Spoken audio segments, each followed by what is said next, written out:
countdown for blast off. X minus 5, 4, 3, 2, X minus 1, fire.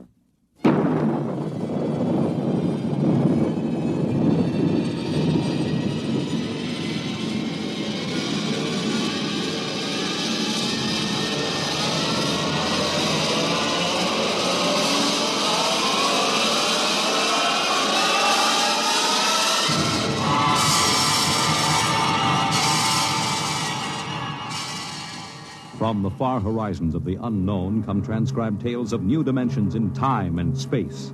These are stories of the future, adventures in which you'll live in a million could-be years on 1,000 maybe worlds. The National Broadcasting Company, in cooperation with Street and Smith, publishers of astounding science fiction, presents X minus 1.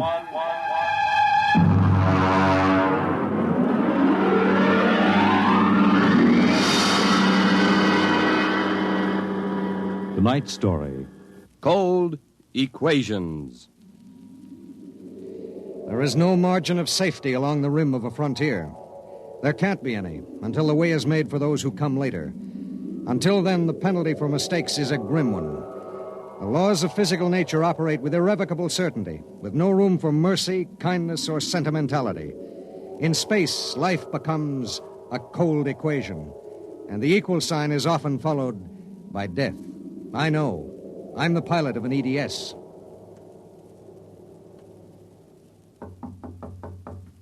Come in. You sent for me, Commander? Yes. Sit down, Barton. We just got an ED from the Territorial Space Station on Woden. Woden. That's in the Crab Nebula, isn't it? That's right. There are 2 exploration parties there on Manning's continent. 8 men each. Mm-hmm. They've got calla fever in one of them and no serum. Oh, and I thought this was going to be a nice, quiet passenger run. Computers are working out your payload and your course right now. In exactly 10 minutes, we'll drop in a normal space and launch your ship. I'll get her ready. One thing. What's that? Woden is at the maximum pay limit for an EDS. Figuring the weight of the serum, we'll be able to give you just enough fuel to land on Manning's continent if you make it the first pass. Otherwise, you'll burn out in midair. Mm-hmm. Standard procedure. Report to launching control.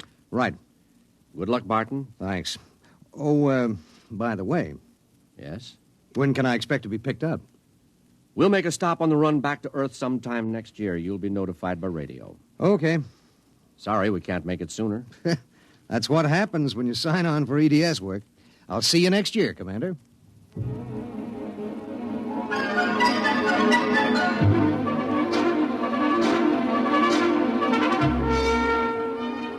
Down in the belly of the Stardust, the crew was working like beavers to get the EDS, the emergency dispatch ship, ready.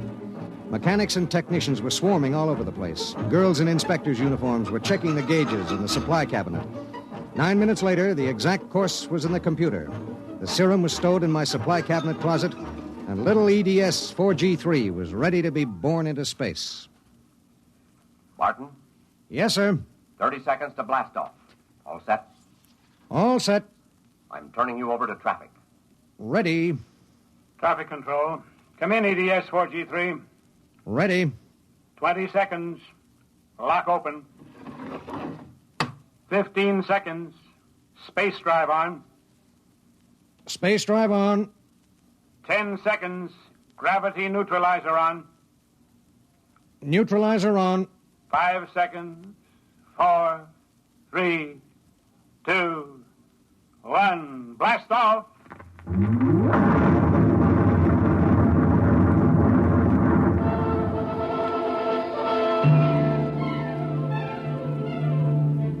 I don't remember how long it was afterwards that I first noticed something wrong. Maybe an hour, maybe 2. There was nothing to show it except the needle and the heat gauge. It was on 0 when we left the Stardust, and now I noticed that it had crept up toward the 30 mark. That meant something inside the ship was radiating heat. That something was in the supply closet, and it was alive.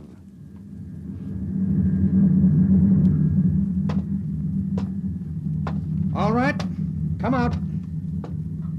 Whoever or whatever you are, if you don't come out in 5 seconds, I'm going to blast you. 1, 2. Well, I'll be... Hello. I'm Marilyn Lee Cross. What are you doing in there? I'm a stowaway. Oh, my... What's the matter? Do I have to pay a fine or something? What are you doing here? I wanted to see my husband. Who's your husband? He's with the government survey crew on Woden. I haven't seen him since he left Earth 4 years ago. Okay. But what made you hide in my EDS? I have a job waiting for me on Mimir, but I heard you were going to Woden and there was plenty of room, so I hid. Oh, I knew I'd be breaking some kind of rule, but what's one little rule?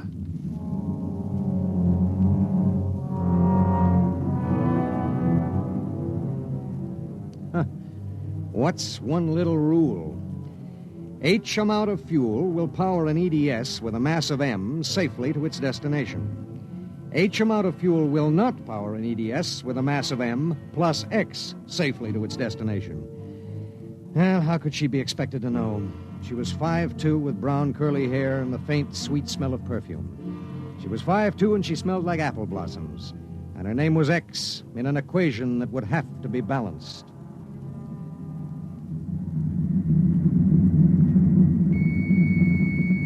Stardust. Come in, EDS. Come in. This is Barton, emergency dispatch pilot 4G3. Go ahead. Give me Commander Delhart. What's the message, EDS? I have to consult Commander Delhart. The commander is busy. Listen, you squirt. Give me Commander Delhart. One moment, 4G3. Commander Delhart. Emergency message from EGS 4G3. This is Delhart. What is it? At 0800 hours, I discovered a stowaway aboard my ship. A stowaway? Yes, sir. Well, have you notified ship's records? Not yet, sir. You know the regulations as well as I do. Of course I know the regulations. That's why I'm calling. Barton, what's going on? Sir, this is a girl. A young woman. Oh. She wanted to see her husband on Woden. She didn't know what she was doing. I see. I wondered, sir, maybe the cruiser could change course or something? I'm afraid not. We're hundreds of light years apart now. We have a limited fuel supply ourselves, with 900 passengers. Is there any chance? No. Okay, Skipper.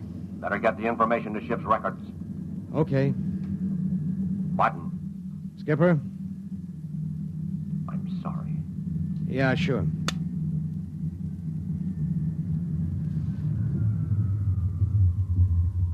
You cut our acceleration, didn't you? Yes. Why? Oh, save fuel. For a while. How did you manage to stow away? Well, I was taking a language lesson in Mimirese from a girl in the inspection corps. The order came in for your trip, and I just went along on an impulse. Oh, it was easy. I'll be a model prisoner, I promise. Oh, if you were only a thief or a spy, it would make it easier. Make what easier? Forget it.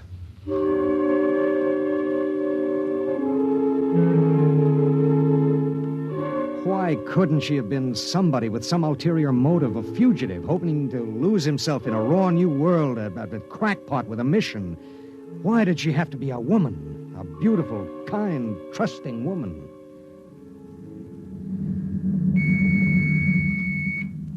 Stardust. Barton, EDS 4G3. Go ahead, 4G3. Identify a stowaway. Give me your identification disc, Miss Cross. Here. Why? Well, it's for ship's records. Identification number T8374. One moment. This is for the gray card, of course. Yes. I'll need the time of... I'll tell you later. That's highly irregular. Then we'll do it in a highly irregular manner.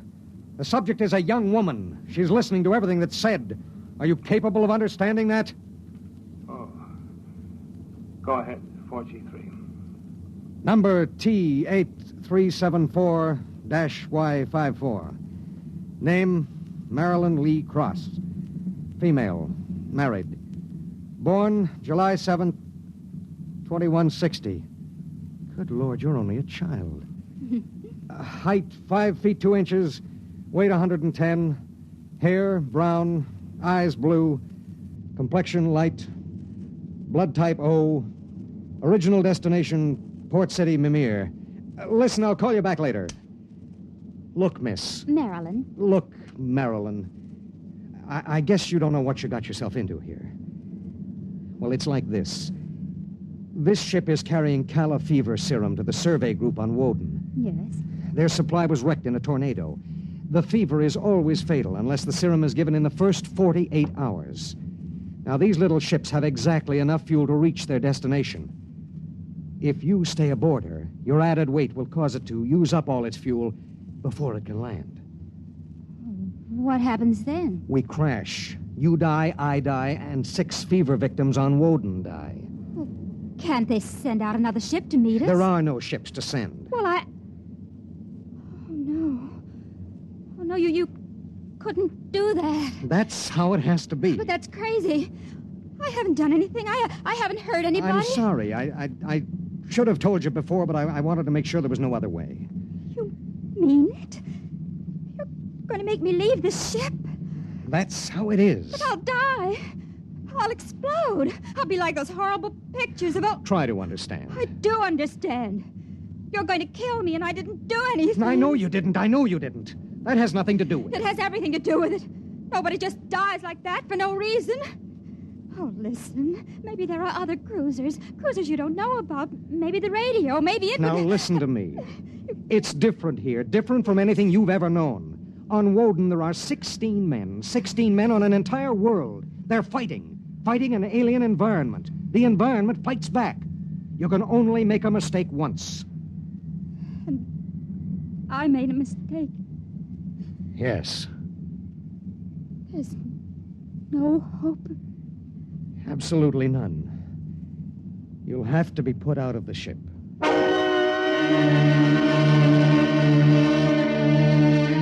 It was better so.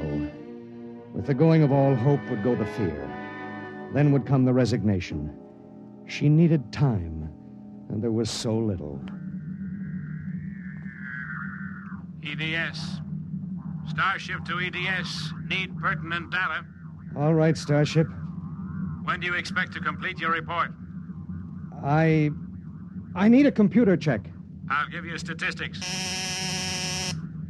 Statistics. This is EDS 4G3. I'm intersecting course vector 7.3 at 0831. Deceleration 1750, weight 1 ton. I would like to stay at point 10 as long as the computers allow. Will you give them the question? Check. I'll call you back. We wouldn't have long to wait.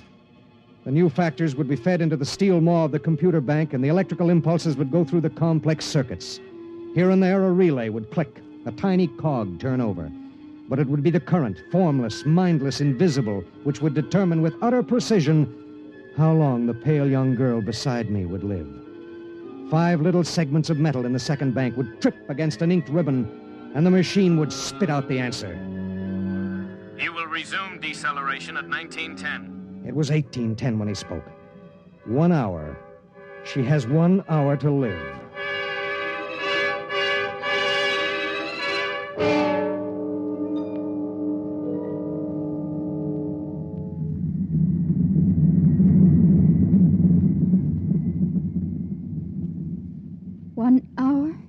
That's it. All I did was hide in a closet. And now you tell me I have to die. I don't believe it. You might as well get used to it. If this happened back on Earth, 1,000 ships would fill the sky.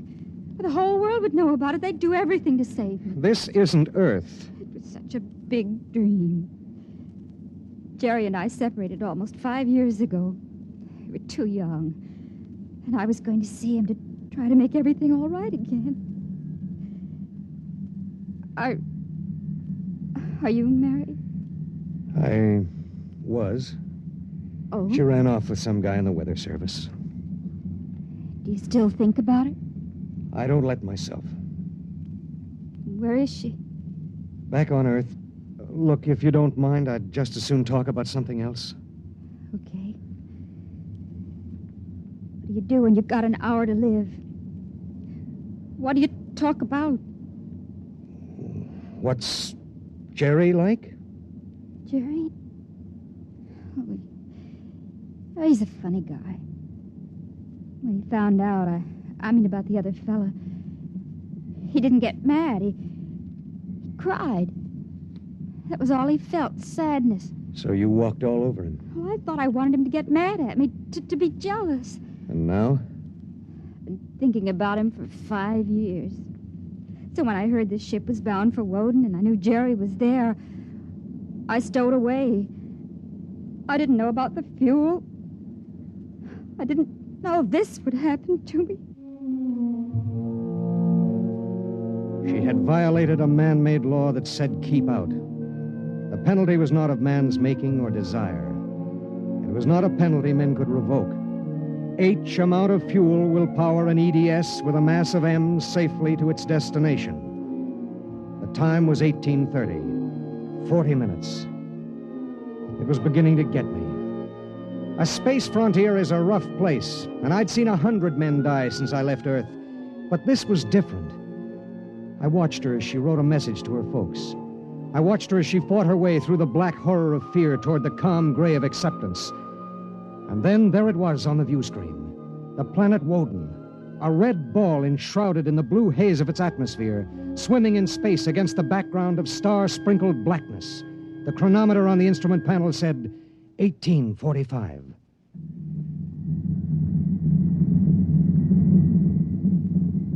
Listen, we're in radio range of Woden now. I mean, would you want me to try to contact your husband? Jerry? It'd mean he would know you're going to die. There'd be nothing anyone can do. Yes. I would like to talk to him. Do you think we can? Well, the planet is turning. If his group is on the side facing us, we might be able to reach him. Well, try. All right. Hello. Hello, Woden. EDS to Government Survey Group. Can you hear me? Come in, Woden. They may not be monitoring. Hello? Hello. Hello. Identify yourself, please. This is Government Survey Group 1 on Planet Woden. This is John Barton, EDS pilot. You have the serum? Yes. How bad is it? 1 man died last night. 6 have the fever. How long will it take to... I start deceleration at 1910 hours. I should be able to land at 1930. Thank God. Look, do you have a Gerald Cross in charge of the group? Commander Cross? Yes, we do. Could I speak to him? He isn't here. He's out with the survey team. Well, when do you expect him? Can't say. How do you read me? How much time do we have left for communication? Less than 15 minutes. All right. If Commander Cross comes back before we lose radio contact, will you have him buzz me? It's important. Okay, EDS. I'll keep the set open. Check.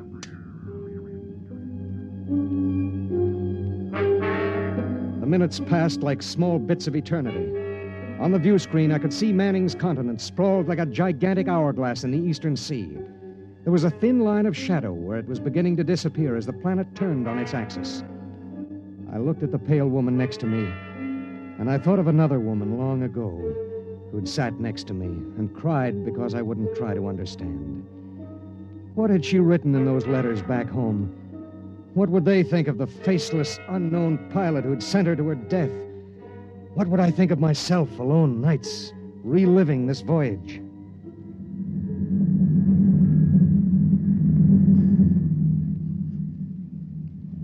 Cold, isn't it? I'll turn up the thermostat.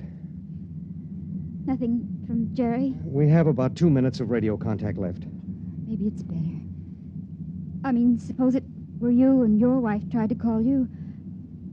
How would you feel? I don't know.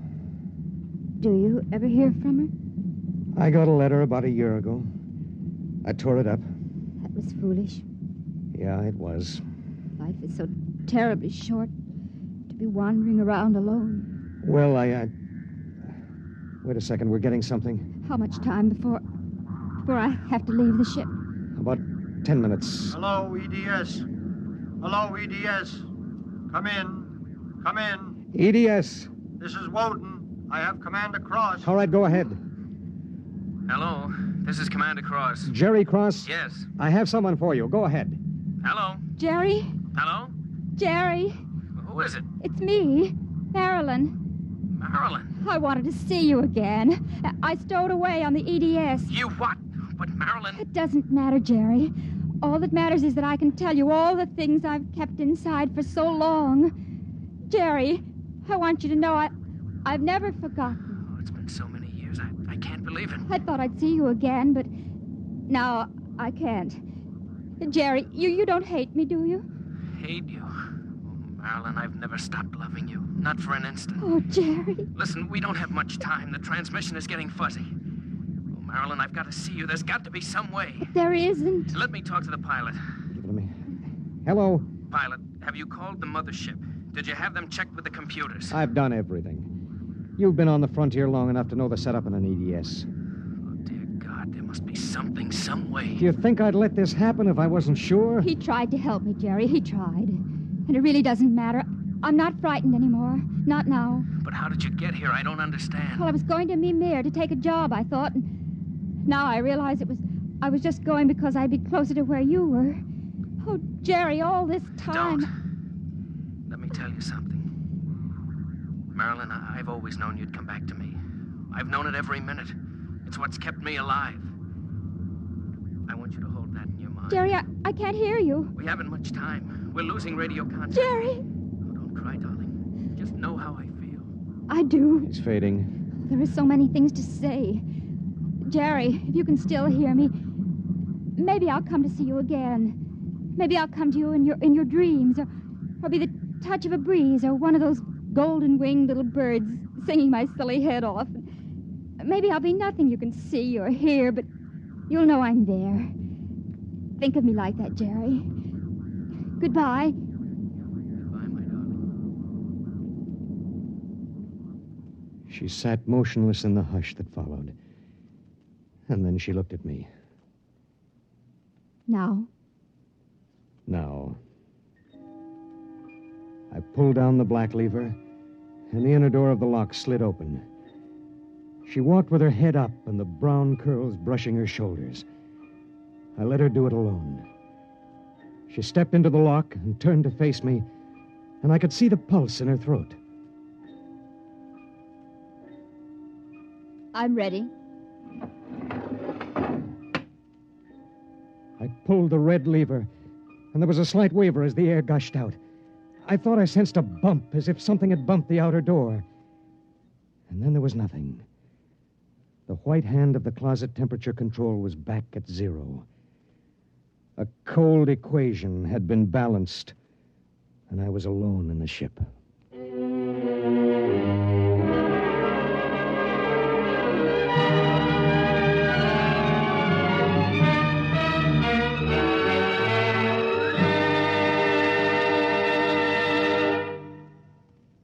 You have just heard X-1, presented by the National Broadcasting Company in cooperation with Street and Smith, publishers of astounding science fiction.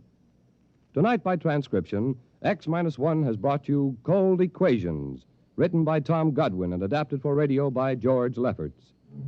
Featured in the cast were Court Benson as Barton, Jay Meredith as Marilyn, Milo Bolton as Commander Delhart, Bob Hastings as Jerry Cross, Jack Arthur as Traffic Control Officer, and Walter Kinsella as the Woden Monitor. Your announcer, Bill Rippey. X-1 was directed by Ken McGregor and is an NBC Radio Network production.